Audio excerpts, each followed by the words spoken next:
ste rekli, da želite, da dokažemo obstoj Boga. Problem je, da jaz to lahko naredim,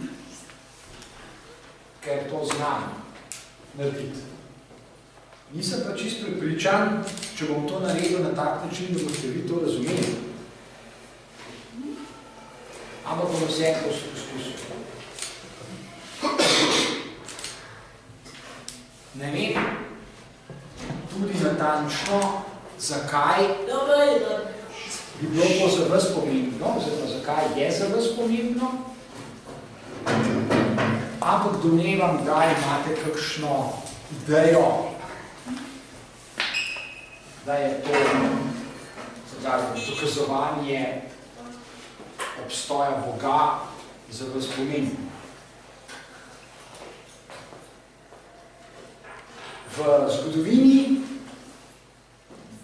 humanistične misli je v resnici bilo veliko poskusov, da bi razumeli idejo Boga, da bi razumeli, kaj Bog je in seveda, da bi dokazali, da Bog zares obstaja. Teh idej je tako veliko, da jih jaz ne morem biti naštet do konca predavanja. Prosto preveč. To ne bi imelo smisla, da bi jih naštel. Zato sem izbral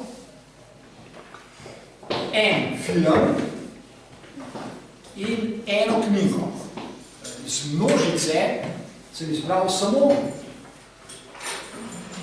2 izdelka, ki se na izvrsten način lotevata te teme. Se pravi, vprašanja, ali Bog obstaja, oziroma, če obstaja, kaj to za nas pomeni?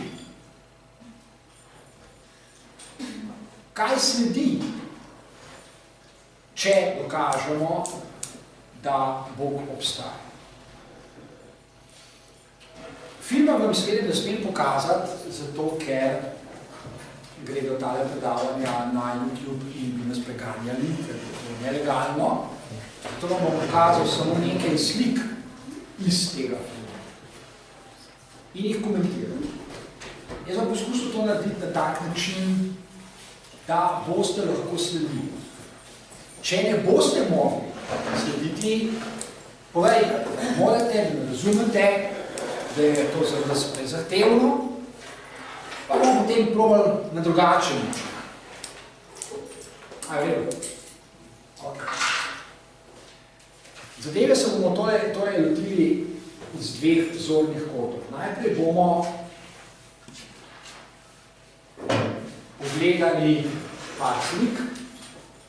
To je spet tako navadno zgolj naslovnica ene od knjig, ki sem jih prebral v zadnjem času z naslovom Ljubezen do Boga, oziroma Ljubezen v odnosu do Boga, oziroma Božja ljubezen.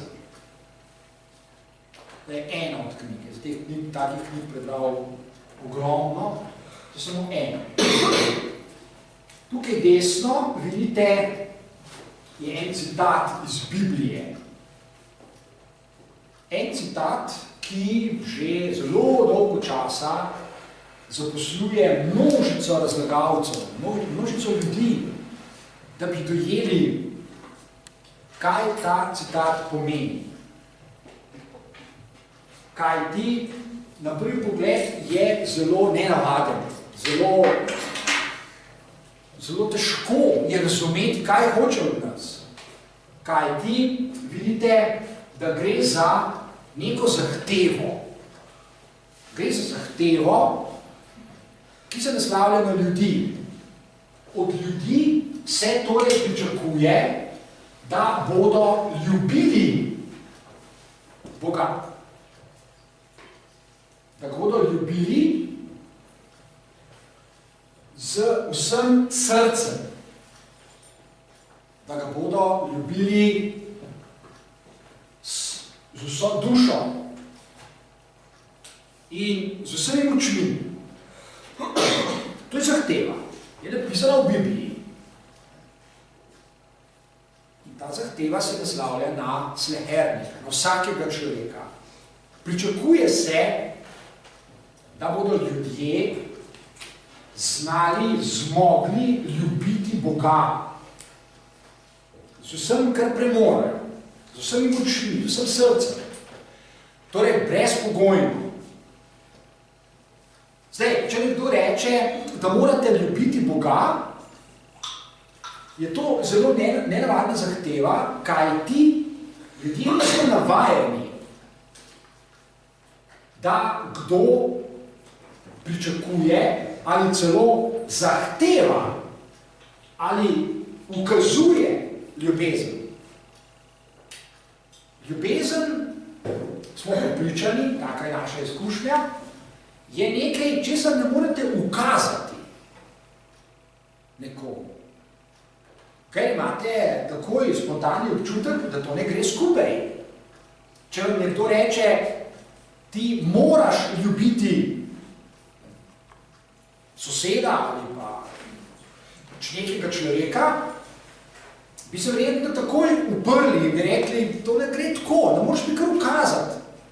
To se mora zgoditi drugače, ko bom jaz to želel, ko bom... Mislim se bolj počasi mora, ne? Ja, ko bom jaz to začutil, naprimer. Morda bom kdaj začutil, morda tudi ne bom. Torej, gotovo je na začetku vprašanje, kako je sploh mogoče ukazati ljubezen do Boga. Kako ne to ljudje razumejo? Kaj ne naredijo, da bodo ustregli tej zahtevi?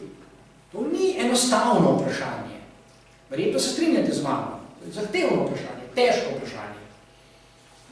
In enako je zahtevno vprašanje, kako je mogoče ukazati občutke. Ljubezen je čustvo. Kako je mogoče ukazati nekomu, ne ima čustva do drugega, recimo do Boga. Ja, to pa ne gre. Ker je ljubezen čustvo. Ali lahko čutimo ljubezen do Boga, ker nam je to nekdo ukazal, ker nekdo od nas to zahteva. Zdaj, to so vprašanja, ki logično sledijo iz tega začetnega zapisa, ki smo ga videli.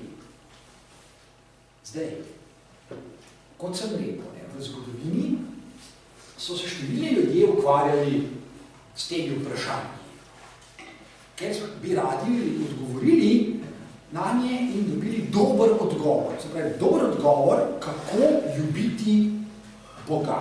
No in eden od odgovorov, ena od idej, ki se mi zdi, da je zelo dobra, je tale. Da ljubezen, o kateri smo na začetku spregovorili, ko smo citirali Biblijo, sploh ni čustvo in ni občutek, ampak je nekaj drugega. Da je najprej to, da človek v Boga, da se podredi, da posluša. Zdaj, to zveni zelo abstraktno, ker še nič ne vemo, ne o Bogu, ne vemo, kaj to sploh je, kar zadevo še poslabšuje. Če nam nekdo ukaže ali zahteva, ne ljubimo Boga, kako naj to naredimo, če pa sploh ne vemo, kaj Bog je. Mi moramo najprej na nek način vedeti, kaj Bog je, da bi potem razmišljali, kako ga ljubiti, kako se obnašati do njega, ali pa kako mu služiti, kako se mu podrediti. No, in da bi se približali začetni ideji, kaj bi Bog sploh lahko bil, kako sploh razumeti Boga, se lotimo ene druge ideje. Da bomo naredili en vink, da bomo poskušali priti do vprašanja, kaj je Bog, in seveda morda celo do odgovora, kaj je. In kot smo obljubili, da bi prišli do tega, torej do dokaza, da Bog dejansko je. Ni nekdo kar izmislil, da to ni zgolj samo ideja. Da bi odgovorili, torej, da bi se približali tej ideji, si zastavimo še eno vprašanje. Zdaj, kot vidite, na začetku so samo vprašanja. In to je težko slediti, temu ni enostavno slediti. Torej, zastavimo si še eno vprašanje. Kaj pomeni živeti? Kaj je življenje, ki ga živimo, ki ga vsakdo od nas živi? In vprašanje, ki je s tem povezano, je, kako živeti, kaj narediti v svojem življenju, kaj početi, da se bomo približali tisti začetni ideji, tisti zahtevi, naj ljubimo Boga z vsem srcem, z vso dušo, z vsemi svojimi močmi. Tudi to je vprašanje, ki je star. Številni filozofi, teologi in drugi mislici so se ukvarjali s tem vprašanjem. Seveda vprašanje je videti zelo abstraktno, kaj je življenje. Človek bi rekel, ja, kaj je življenje? To, da živiš, da si živ, to je življenje. Seveda ni tako zelo preprosto. Zdaj, obstajajo filozofski odgovori, recimo to je eden od filozofskih odgovorov na vprašanje, kaj je življenje, in tam je všeč, da se mi zdi zelo dober. Dokaj časa je človek živ, je lahko tudi navdušen nad nečim, ni važno nad nečim. Dokaj si živ, se lahko navdušuješ. Nad kakšnim dogodkom, nad kakšnim človekom, nad kakšnim idejo in seveda med njimi je tudi odnos do Boga. Mislim, da je fajn, da je prav, če sprejmamo to idejo, da je življenje nekaj, kar omogoča na primer človeku, da se navduši nad čimerkoli že. In iz tega sledi nova filozofska ideja, da je navdušenje stresnito. Kaj zdaj to pomeni? Zdaj bomo pa malo preskočili, to zadevo. Vse bomo povedali, zdaj smo metrosle cel kup zelo abstraktnih idej in vprašanj in nimamo čisto jasne ideje, kam vse skupaj to pelje. Zato se bomo zdaj malo stavili in bomo preskočili malo zadevo in si bomo pogledali nekaj slik, enega filma. Ta film je nastal leta 1988, postal ga je ameriški režiser Martin Scorsese, naslov pa ima Zadnja Kristusova skušnjava. Jaz sem vam pokazal, kot rečeno, nekaj slik iz tega filma. Boste videli, kaj je to. Če ste kdaj kaj slišali o Jezusovem življenju, ste morda slišali tudi za tole zgodbico, ki jo prikazuje tale slika. Jezus je šel nekaj dne po cesti s svojimi učenci in nasproti mu pride skupina, da bi temu rekli policija. Takrat so bili to oboroženi ljudje, ki so peljali nekoga na en poseben kraj. In Jezus jih je vprašal, kam grejo. In so rekli, da bodo nekoga kamenjali. Kaj pa to? To pomeni, da bodo postavili človeka pred zid, pač na nek kraj, in potem bodo ljudje okrog njega metali van kamenje toliko časa, da bo ta oseba umrla. To je kamenjanje do smrti. To še danes počnejo, ponekod po svetu. Če si predstavljate, je to strašna smrt, da toliko časa v vas mečejo kamenje, da pač umrete. No, to je bilo takrat še pogosteje, kot je danes. Bila strašna kazen in Jezus torej dobi ta odgovor. Nekoga bomo kamenjali, oziroma v tem primeru je to ženska. Kamenjali jo bodo zaradi tega, ker je prekršila takratne zakone.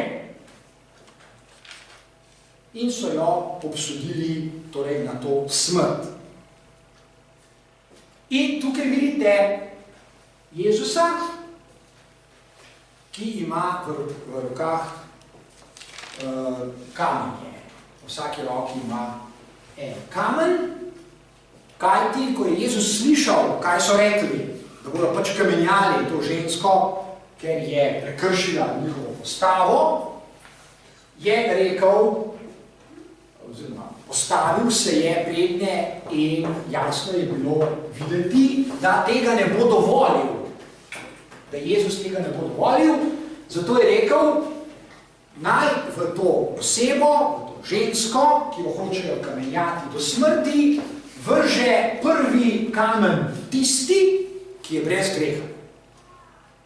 Prav, rekel jim je, ok, lahko kamenjate to osebo, ampak tisti, ki je brez greha, lahko vrže kamen. Drugi pa ne. In kaj se je zgodilo? Nihče ni vržal nobenega kamna v to osebo, ker je vsakdo pač imel kakšen greh in Jezus je vedel, da se bo tako izteklo. Samo tisti, ki so brez greha, to lahko storijo. Ker pa ni nobenega takega človeka, je s tem seveda preprečil kazen, kamenjanje do smrti. To je ena slika, ki vam jo kažem zato, da bi se počasi torej približali ideji Boga. Kajti v tem trenutku je Jezus naredil nekaj, kar je šokiralo te ljudi, s katerimi se je srečal. Šokiralo jih je, ker je vzel zakon v svoje roke. Takrat veljavni zakoni so jasno določali, da lahko kamenjajo kakšnega človeka do smrti. To je bilo takrat legitimno početje. Ljudje so poznali so zakone, to je bilo legalno, bilo je legitimno, bilo je po pravilih. Nihče nikomu ni mogel ničesar očitati, če so kamenjali koga do smrti, ker je bil tak zakon. Jezus pa je vzel zakon v svoje roke in rekel, nič ne bo. Tudi če zakon pravi, da lahko kamenjate osebo do smrti, pa jaz pravim, da je ne boste kamenjali, oziroma ne jo kamenja tisti, ki je brez greha, ker pa takega človeka ni, torej pejte domov. To je rekel dejansko in tako tudi bilo. To je prva slika. Pogledali si bomo še eno sliko iz istega filma. Tudi to je Jezus. Veste, da je, verjetno veste, da je Jezus nekega dne začutil. Nekaj je začutil. Začutil je, da se nanj nekdo naslavlja, da od njega nekdo ali nekaj hoče. Spomnite se tistega prvega napisa iz Biblije, ljubite, morali bi ljubiti Boga z vsem srcem in z dušo. To smo rekli. Jezus začuti nekega dne, takrat je star približno 30 let, odrasel človek, živijo v Galilejskem jezeru, je iz Nazareta začuti nekaj. On še ne ve, kaj je začuti. Na začetku ne ve.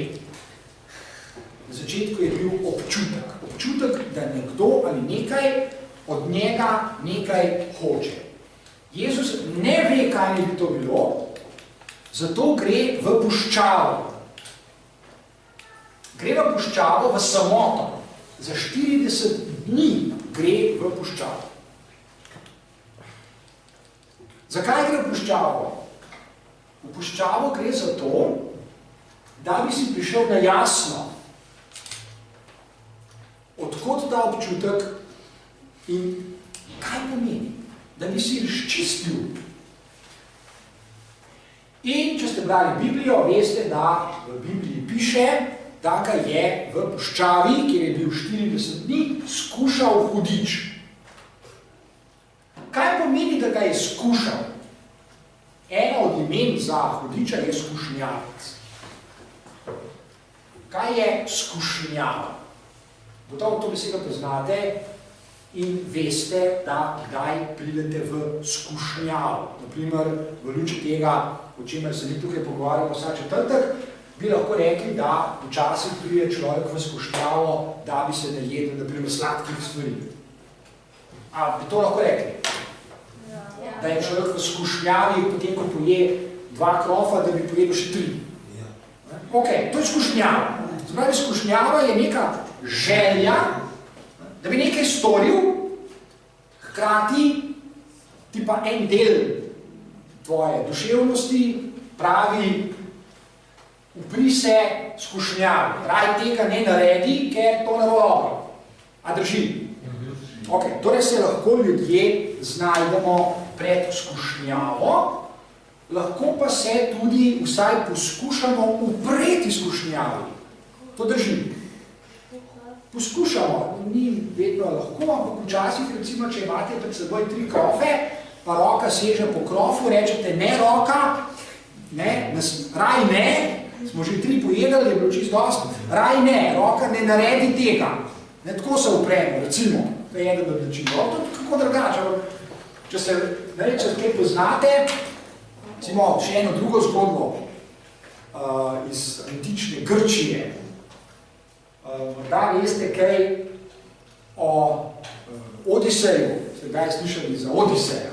Ja. Ok, in veste, da je on potoval dolga leta, vandral je tam po morju, da je prišel domov, no in nekoč je z ladjo plul s svojimi kolegi, prijatelji, je plul v nekem predelu, kjer so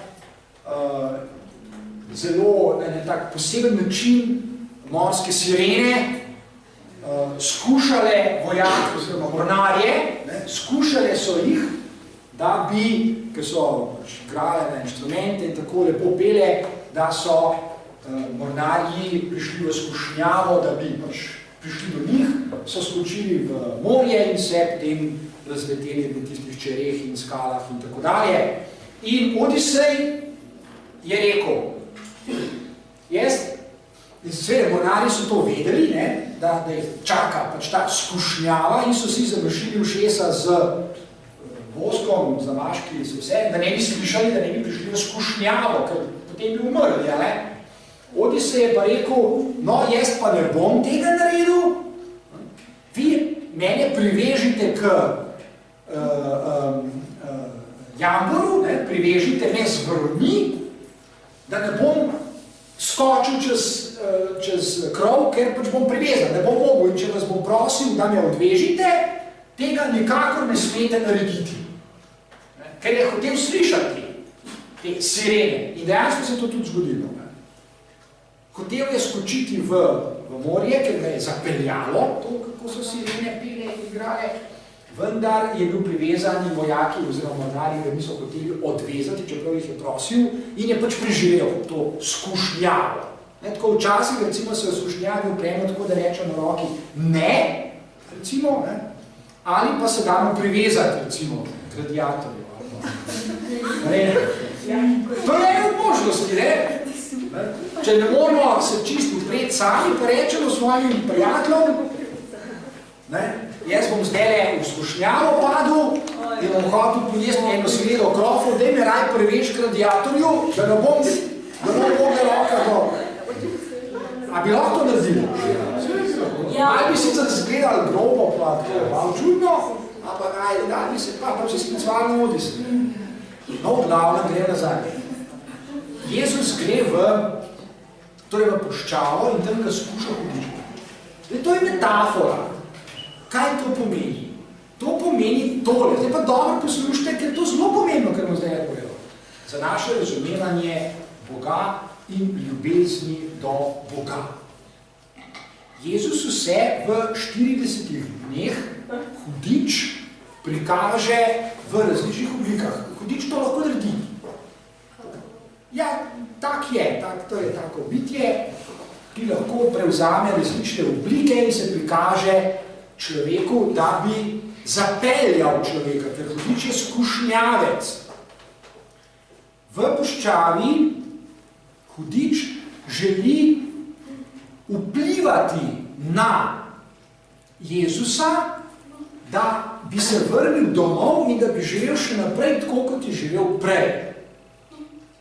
Da ne bi storil nečesa, kar je dejansko Jezus v življenju storil. To vemo, kaj je storil, ker piše v Bibliji. Hudič mu je hotel to preprečiti.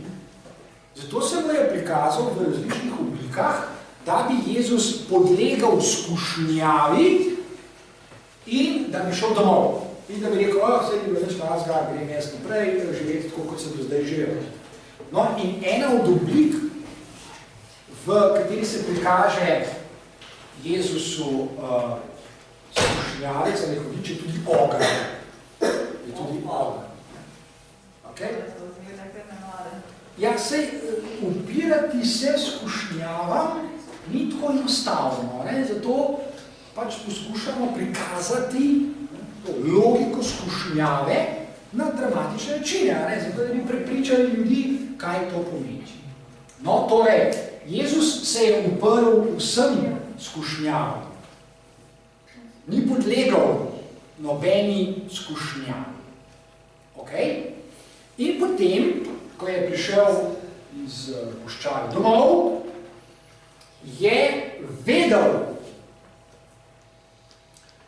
da Bog od njega nekaj pričakuje.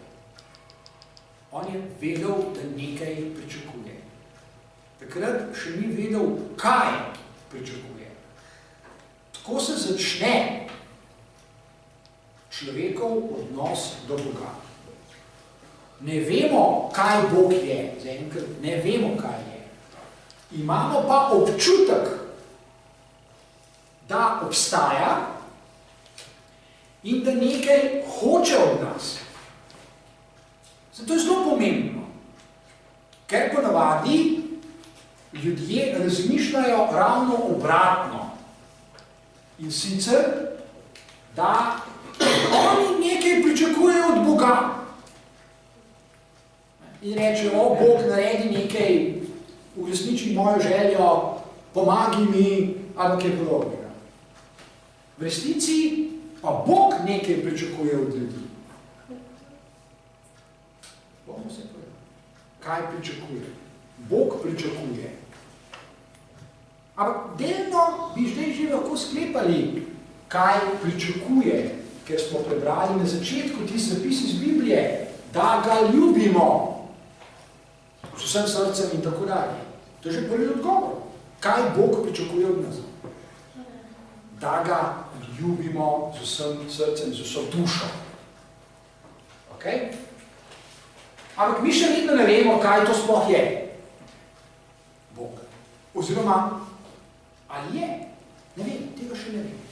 Zanimivo pa je in pomembno pa je, da imamo ljudje lahko tak občutek, da imamo lahko idejo Boga. Se pravi, da obstaja, čeprav ne vemo, kaj to je, in imamo občutek, da od nas nekaj hoče.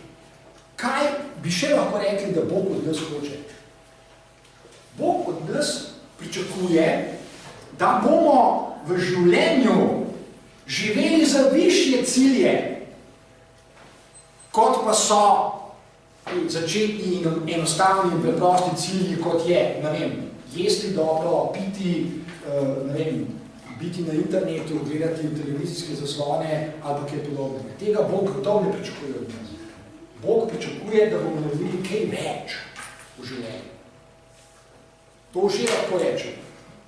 Ker drugače bi bilo nesmiselno, da sploh obstaja, če bi nas hotel samo to. Bog bi rekel, jejte, pite, gledajte televizijo, ne vem, imejte pametne telefone v rokah. Tega Bog sigurno ne bi rekel. Brez veze, da to reče. To itak že sami vemo. Zdaj, Bog po definiciji, če obstaja, od nas hoče nekaj več. Naše življenje ni narejeno samo zato, da bomo skrbeli za svoje potrebe in svoje ozke egoistične interese. Ok? Kar smo prej rekli, kaj je življenje, če se spomnite. Življenje je navdušenje. Navdušenje nad nečim več. Kaj to je? Zdaj nas še ne zanima, ni potrebe. Bomo pol povedali, gremo počasi. Gledamo se zdaj še.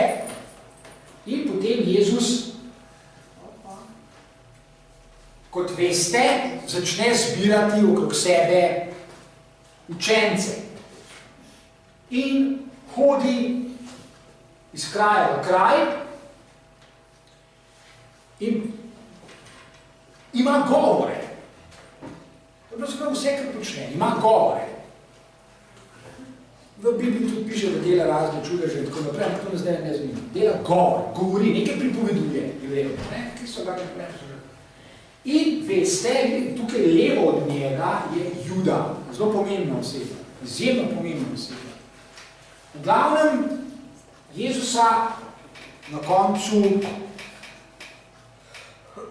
ujamejo. Veste, da ga ujamejo? Na koncu ga ujamejo, to se ne misli, da najboljša, na koncu ga ujamejo in veste, da ga križajo. Ravno kar so bili prazniki gospodnjimi. Križajo ga, pribijajo ga na križ. Zakaj? Oziroma, kaj se zgodi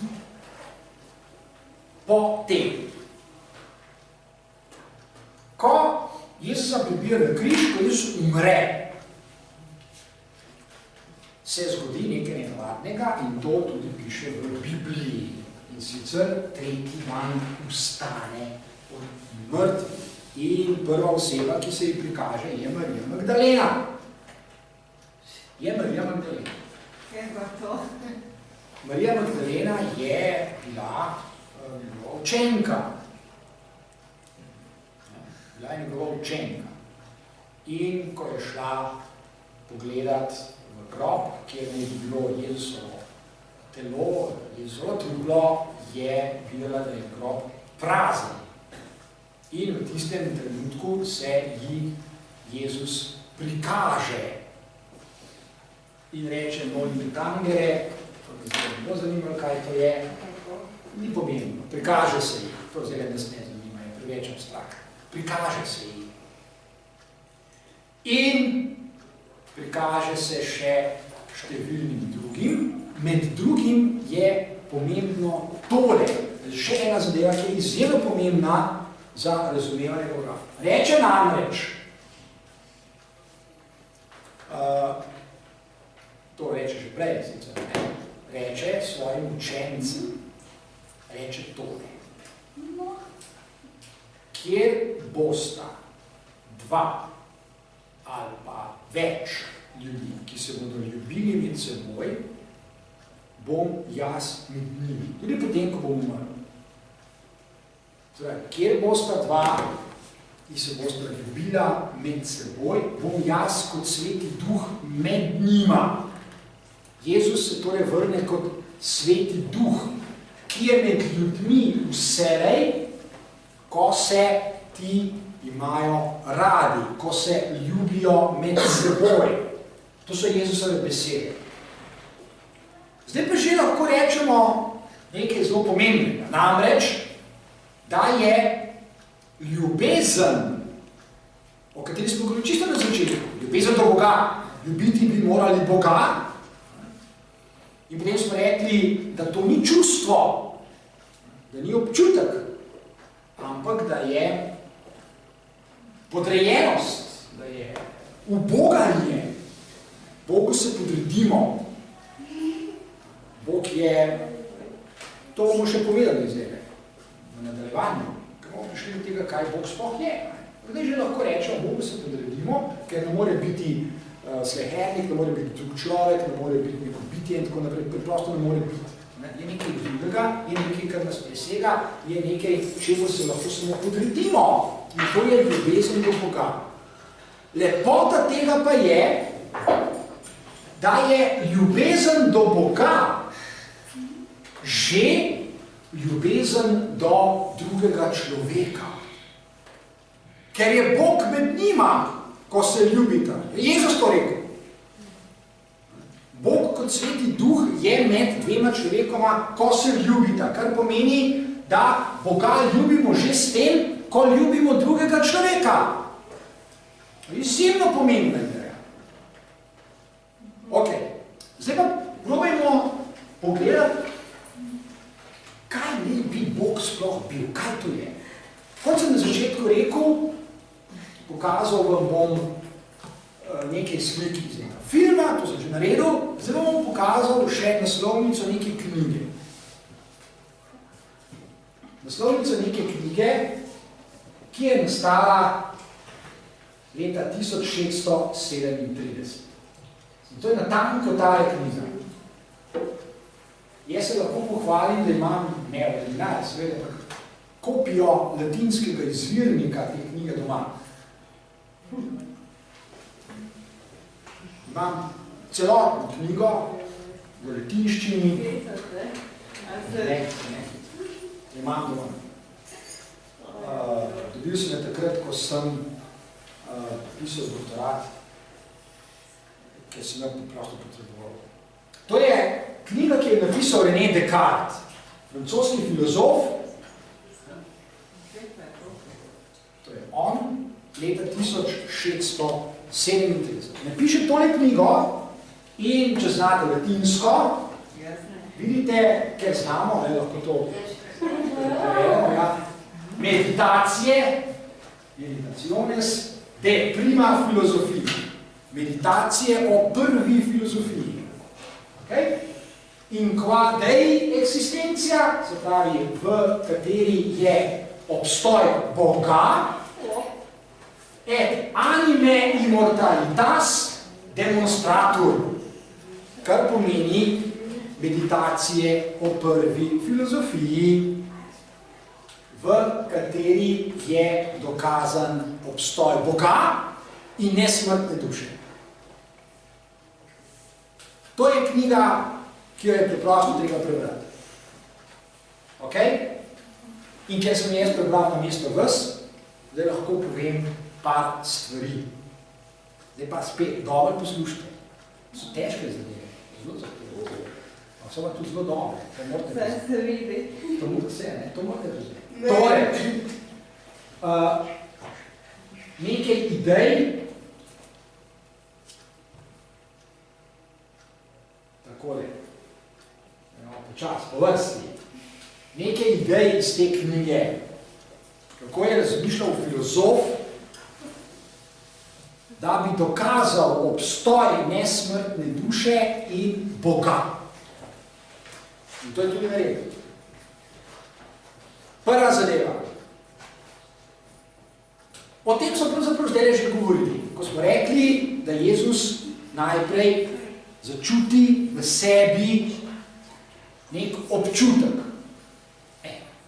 Ta občutek ima lahko vsak človek. In to je, vidite, v sebi imam, vsak človek ima v sebi, v svoji duši, idejo neskončnega. To pomeni idejo, da obstaja nekaj, kar je večje od mene, nekaj, kar me presega, da obstaja nekaj, kar je nad menoj. To je ideja neskončnega. Jaz sem končno bitje, sem umrljivo bitje, smrtno bitje, na tem svetu bom samo končno število let, ne more biti nišče tukaj neskončno dolgo časa, ne? Ampak izjemno pomembno pa je, in to je res nekaj navdušujočega, da ima človek, da ima duša v sebi idejo neskončnega. In ni pomembno, a to razume ali ne. Pomembno je samo, da ve, da jo ima. Se pravi, v sebi nimam samo ideje končnega. Vse je končno, vse bo nekoč se spremenilo, zemlje nekoč ne bo več, mene ne bo nekoč več. Ne samo to ni tako vsi vemo. Ne? Ampak tudi ideje neskončne. V sebi nimamo samo ideje samega sebe, torej imam idejo, da sem jaz, da sem človeško bitje, da sem moški in tako dalje. V sebi nimamo samo ideje samega sebe. V sebi ima duša tudi idejo Boga. Ima idejo neskončnega in ima idejo Boga. Vsak človek lahko pride, se lahko dokoplje do tega spoznanja. Torej tudi vi. To ni ideja, ki bi bila rezervirana samo za nekaj posameznikov na tem svetu. Ker je v vsaki duši ideja neskončnega. Ideja, da nas nekaj presega. Ideja, da obstaja nekaj, česar morda ne razumemo, česar ne moramo dojeti, imamo pa idejo, da to obstaja. In to je pomembno. Okay? To je prva ideja. Vidite, zdaj se zadeve pa zelo že, to je zelo abstraktno, kar vam zdaj pripovedujem. To je silno zahtevno za razmišljanje. Ampak se vseeno, nič hudega. V odnosu do tega, kar nas presega, smo ljudje lahko samo v pasivnem stanju. Samo pasivni smo lahko, kajti to, kar nas presega, je neskončno. V odnosu do tega smo popolno majhni. Smo končni, smo umrljivi, smo taki, da delamo neumnosti, da smo zmotljivi in tako dalje. V odnosu do neskončnega, torej smo v pasivnem stanju. Da se spet spomnite tiste začetne ideje iz Biblije, ko smo jo navedli, ljubezen do Boga pomeni, da ga, Boga namreč, brezpogojno ljubite. In Bog nekaj zahteva od vas. Niste vi v stanju, da zahtevate nekaj od Boga. To je pasivnost. Ideja pasivnosti, o kateri govori René Descartes. In to neskončno, ker ima človek v sebi, v svojem umu, v svoji duši, ima idejo neskončnega, ima občutek, da obstaja nekaj, kar ga daleč presega. To neskončno, pravi René Descartes, prebuja misel. Kaj to pomeni? To pomeni, da nas vznemirja, da nas zanima, kaj bi to lahko bilo. Da nas vleče, ali pa celo včasih sili k razmišljanju o tem, o neskončnem, o Bogu in tako dalje in tako dalje. In to je dobro. To je dobro, da se nam to dogaja. To se je dogajalo tudi Jezusu, kot smo prej rekli, ko je dobil občutek, da se nekaj dogaja v njegovi glavi in je šel v piščalo, da bi si prišel na jasno, kaj bi to lahko bilo. In ga je potem hudič skušal odvrniti od tega.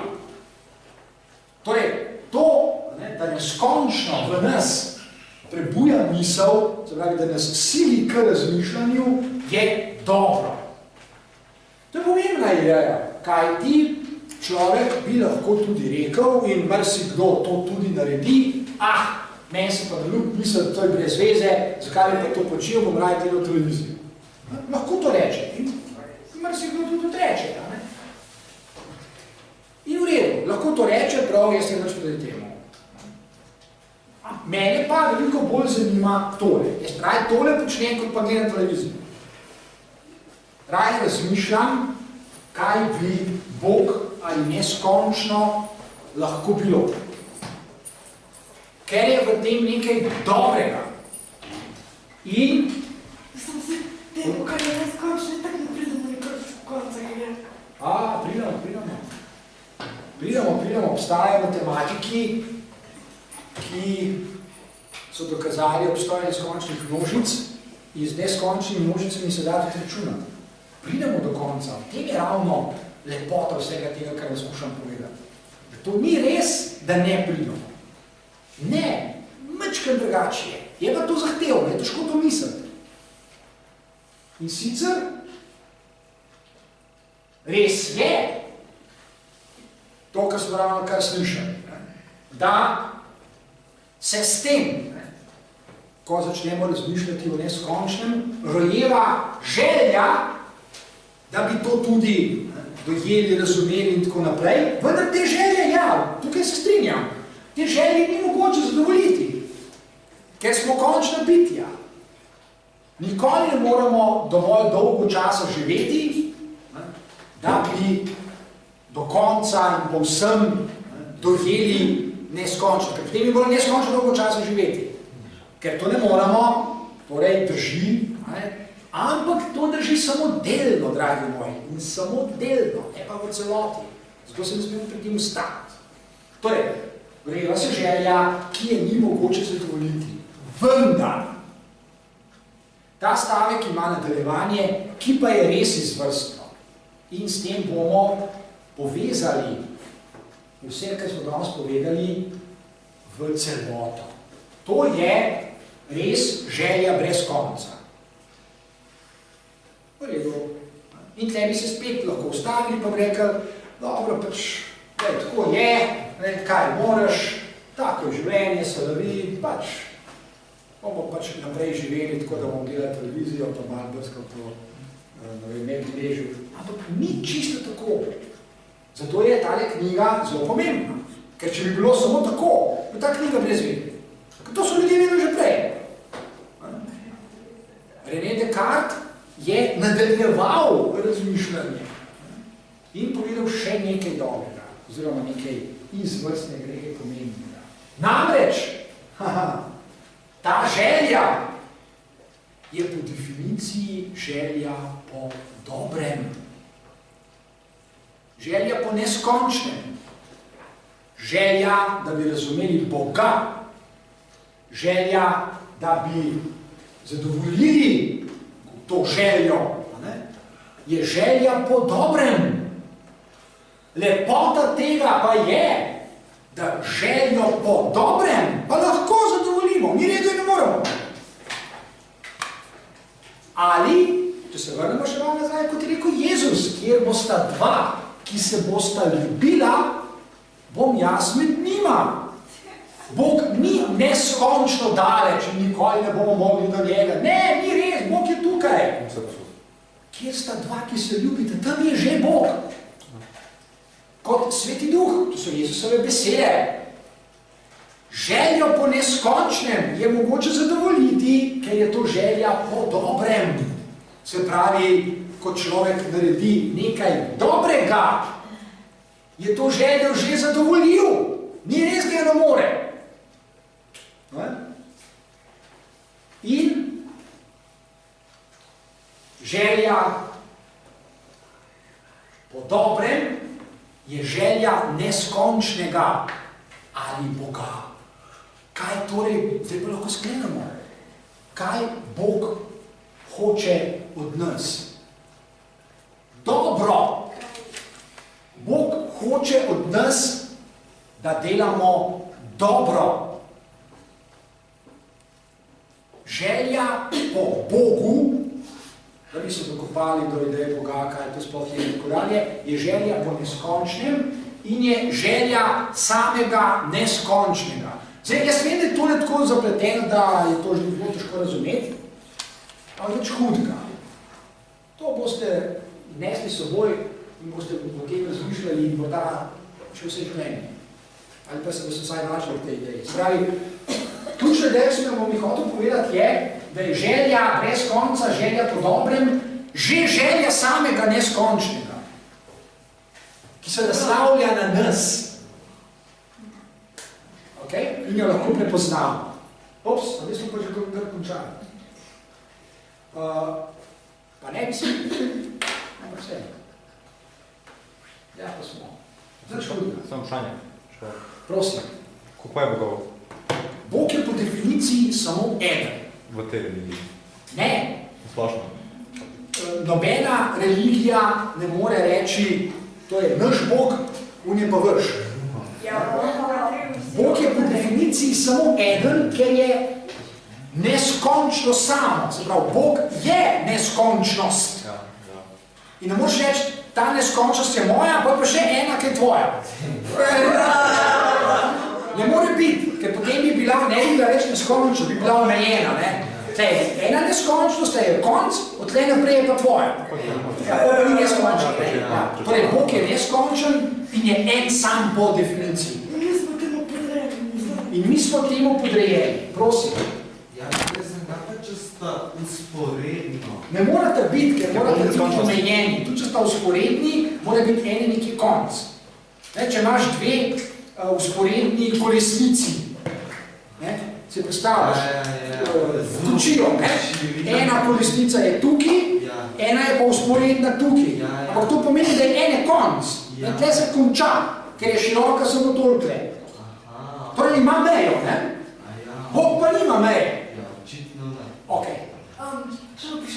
Ko pa tista želja podobna, to pomeni, da želimo dobro, mislim, ko v splošnem pomenu, ne vem, drugemu sebi, vsem, kar želimo ali vidimo, ali vem.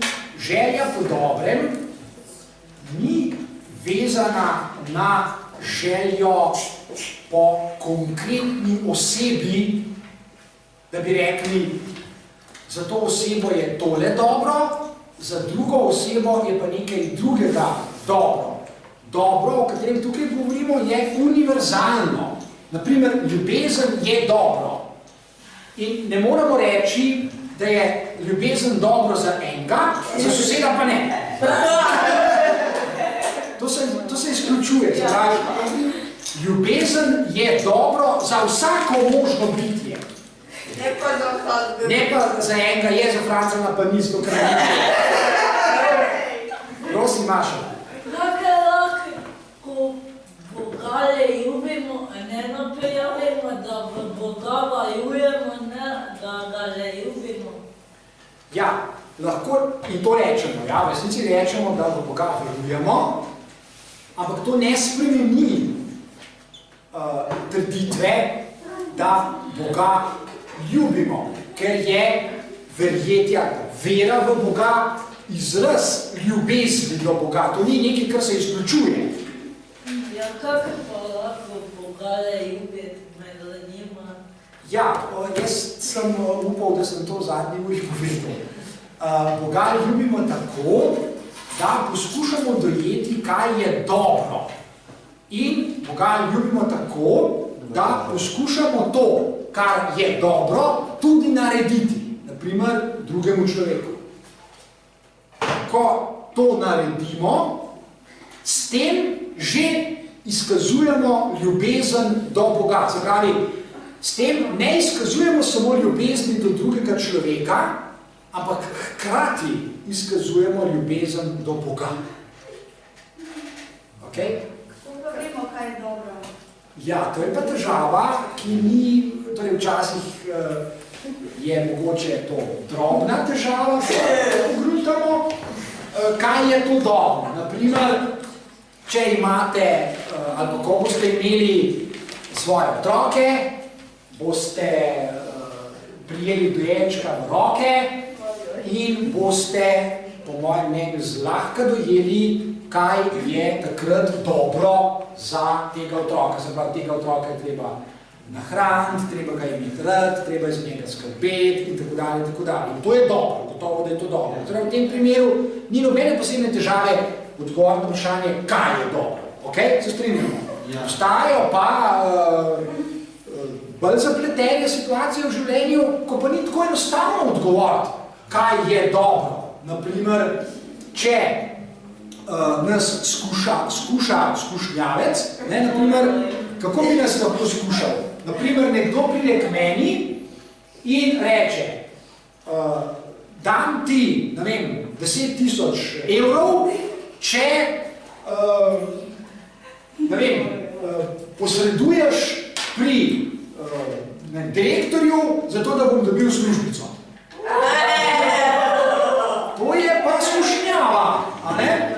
In človek, seveda ima takrat malo časa na razpolago, da premisli, a je to zdaj v redu, da sprejmem jaz modro kuverto pa 10.000 evrov, ker je to goljufija, ali raj se temu uprem, pa rečem ne hvala. Torej, dobro je včasih zelo težko razumeti, zlasti, če podležemo skušnjavcu. Dobro je, o tem tudi tukaj govorimo.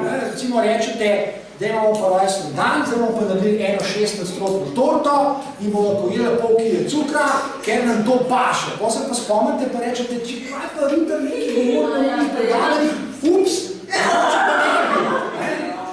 in ste pol v skušnjavi, a bi je ne.